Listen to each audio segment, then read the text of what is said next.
Imagine waking up one morning to find that strangers have broken down your front door, walked into your home, and declared that certain rooms no longer belong to you. They've brought their own rules, their own judges, and their own drugs. And if you dare to resist, their cannons will reduce your walls to rubble. Now imagine that this happens not once, not twice, but repeatedly for over 100 years. And imagine that the people who did this to you now call themselves your partners, your allies, your friends, and genuinely seem confused about why you don't fully trust them. This is not a metaphor pulled from thin air. This is, more or less, how China experienced the 19th and 20th centuries. And if you've ever wondered why Beijing looks at Washington, London, or Brussels with a particular kind of guarded suspicion, why Chinese diplomats speak about sovereignty and non-interference with an almost religious intensity, the answer is not paranoia. The answer is memory. Deep, institutionalized, national memory. Let's go back to the beginning. Not the ancient beginning, not the dynasties, not Confucius, not the Great Wall. Let's go back to the moment the modern wound was opened. The year is 1839, and China is the wealthiest, most populous nation on earth. The Qing dynasty sits at the center of what it genuinely believes to be the civilized world. And then the British arrive, not as visitors. As businessmen with a product they know China doesn't want, and a navy to make sure China takes it anyway, that product was opium. The British East India Company had a problem. They wanted Chinese silk, porcelain, and tea. The whole world did. But China didn't want much of what Britain was selling. Silver was flowing out of Britain and into China at an uncomfortable rate. So the company found a solution. Grow opium in Bengal, smuggle it into China, and watch the trade deficit reverse itself. By the 1830s, an estimated 12 million Chinese people were addicted. The silver was now flowing the other way. The social fabric of entire provinces was unraveling. And when the Chinese Imperial Commissioner Lin Zexu seized and destroyed over 1,000 tons of British opium and wrote a remarkably dignified letter to Queen Victoria asking her, on moral grounds, to stop, Britain's response was to send warships.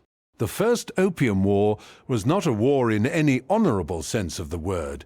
It was a demonstration. British steamships sailed up Chinese rivers, shelling forts and towns, while Qing soldiers, brave but outgunned by a century of technological difference, fell in enormous numbers. The result was the Treaty of Nanking in 1842, and this treaty introduced something that would define China's relationship with the West for the next 100 years: the Unequal Treaty. Under the Treaty of Nanking, China was forced to hand over Hong Kong to Britain. It was forced to open 5 port cities to British trade and residence. It was forced to pay an enormous indemnity. And critically, it was forced to accept a principle called extraterritoriality, meaning that British citizens on Chinese soil would be subject to British law, not Chinese law. In plain language, you could commit a crime in China, and China could not touch you as long as you were British. The message embedded in this arrangement was not subtle. It said, your laws, your courts, your civilization, they are not good enough for us. And this was only the beginning. A second Opium War followed in the 1850s. This time, France joined Britain. When Qing negotiators hesitated to ratify a new treaty, an Anglo-French force marched to Beijing and burned the old summer palace, the Yuan, one of the most magnificent architectural complexes in human history, filled with irreplaceable art, manuscripts, and treasures accumulated over centuries. It was not a military target.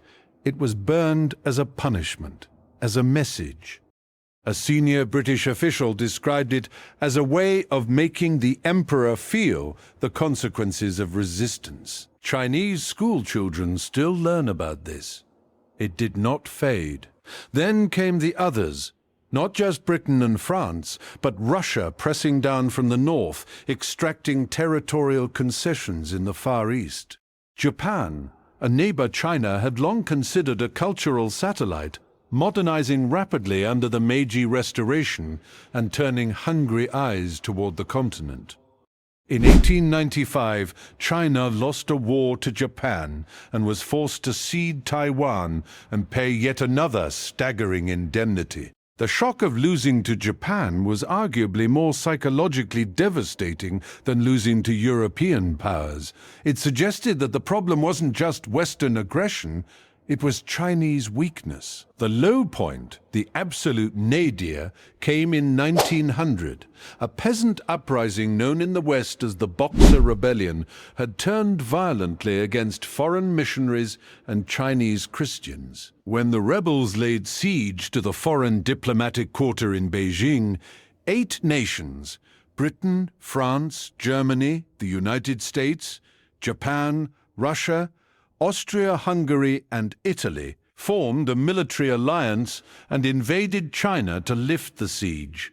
They did so, and then they kept going. Foreign soldiers looted Beijing. They looted the Forbidden City.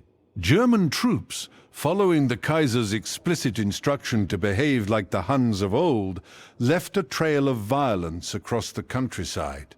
And when it was over, China was presented with the Boxer Protocol, perhaps the most punishing unequal treaty of all, demanding an indemnity so large it would take China 39 years to pay off, and granting foreign powers the right to station troops on Chinese soil in the capital itself. 8 nations in your capital, demanding payment for the cost of invading you. This roughly 100-year period, from the First Opium War to the eventual founding of the People's Republic in 1949, is what China calls the Beinian Goqi, the century of humiliation. It is not merely a historical label, it is a foundational narrative, taught in schools, embedded in political speeches, referenced in diplomatic communiques. When Xi Jinping speaks of the great rejuvenation of the Chinese nation, he is speaking in direct response to this century. When Chinese officials bristle at Western criticism of their domestic policies and invoke sovereignty, they are invoking the memory of a time when China had none. It is worth pausing here to acknowledge something uncomfortable, because good history demands it. Western powers, including the United States, did not always see themselves as villains in this story. Many missionaries believed they were saving souls. Many merchants believed in free trade as a civilizing force. Some diplomats genuinely thought they were modernizing a stagnant empire for its own benefit. The road to the century of humiliation was paved not only with malice, but with enormous quantities of self-righteous confidence, which, in many ways, made it worse. Villains who know they're villains are at least comprehensible. The dissonance of being destroyed by people who insist they're helping you leaves a particular kind of scar. And then the 20th century unfolded, and the distrust deepened in new ways. After World War I, China had joined the Allied side, sending hundreds of thousands of laborers to support the war effort in Europe. Chinese leaders traveled to the Paris Peace Conference in 1919 with genuine hope. Woodrow Wilson had proclaimed the principle of self-determination for all nations. Surely this meant that Germany's territorial concessions in China, the Shandong Peninsula, would be returned to China. Instead, in secret treaties already concluded, the Allied powers handed Shandong to Japan. When the news reached Beijing, students poured into the streets in protest in what became known as the May 4th movement. It was a turning point, not just politically, but psychologically. It was the moment a generation of Chinese intellectuals concluded that liberal Western democracy was not going to save them. Among those paying close attention was a young man from Hunan named Mao Zedong. The Chinese Civil War, the Japanese invasion, the Second World War, each layer added complexity. And when the dust settled in 1949, and Mao stood in Tiananmen Square to declare the founding of the People's Republic, his famous phrase was pointed, "The Chinese people have stood up," the implication being that for a very long time they had been forced down. Relations with the West, and particularly with the United States, then entered a new and bitter phase. America refused to recognize the People's Republic, backed the nationalist government in exile in Taiwan, and intervened in Korea, where Chinese and American soldiers killed each other in enormous numbers. For decades, Beijing and Washington had no diplomatic relations at all. And during those decades, China built its self-image around a story of resistance against foreign imperialism, with the Communist Party as the heroic force that had finally ended the humiliation. Nixon's opening to China in 1972 was genuinely dramatic. A geopolitical earthquake, and the decades that followed, especially after Deng Xiaoping's reforms in the late 1970s, saw China engage deeply with the Western-led global order. China joined the World Trade Organization. Western capital flooded in. Chinese students filled Western universities. There was, for a time, a genuine belief in Washington, a bipartisan belief that as China grew wealthier, it would liberalize. That economic integration would produce political convergence, that China would, gradually, become more like us. This belief was, in hindsight, a profound misunderstanding, not necessarily of Chinese intentions, but of Chinese history.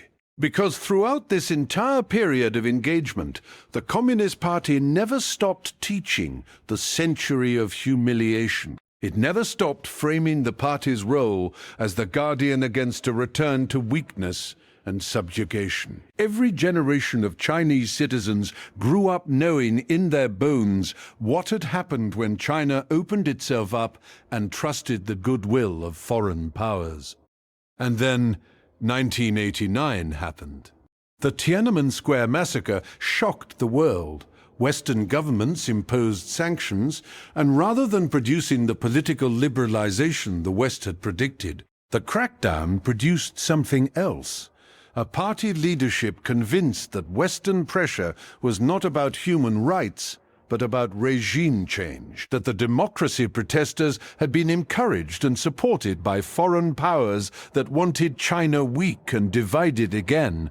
Whether that belief was accurate or paranoid, it lodged itself deeply in the institutional memory of the Chinese state. In the years since, the relationship has moved through cycles of engagement and friction, but the underlying architecture of distrust has remained, and arguably grown. NATO's accidental bombing of the Chinese embassy in Belgrade in 1990, Western support for protesters in Tibet and Xinjiang, which Beijing interprets through the lens of territorial dismemberment, the Iraq War, which demonstrated to Chinese strategists that international law was selectively enforced by those with power. The 2008 financial crisis, which shook Chinese confidence in the Western economic model, the Obama pivot to Asia, the Trump trade war, the tech decoupling under Biden and beyond, each chapter read in Beijing as confirmation of the same old story. The West wants a China that is open enough to exploit, but not strong enough to be equal.